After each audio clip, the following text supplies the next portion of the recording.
failure as the cause of that crash that killed her and another Marine.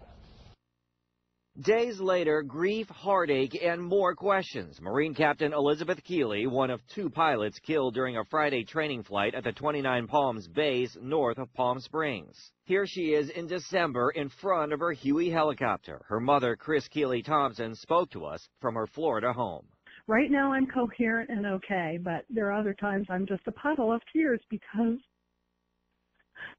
I lost my baby daughter. Keeley was a veteran of 3 deployments, 1 in Afghanistan,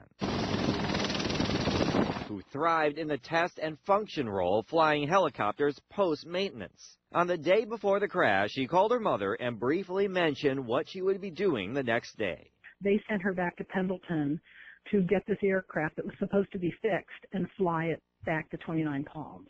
If that helicopter was the one that crashed, a UH-1Y Huey, what needed to be fixed? Was it actually fixed?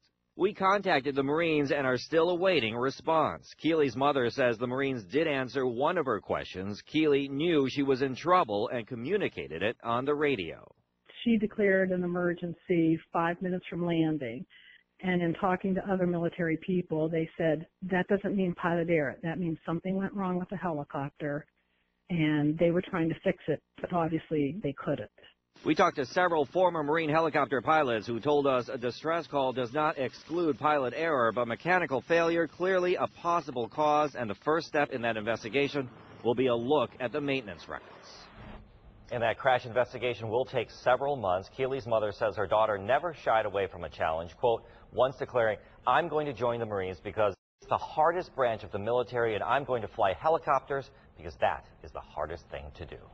Michael Chen, 10 News. Quite a young woman.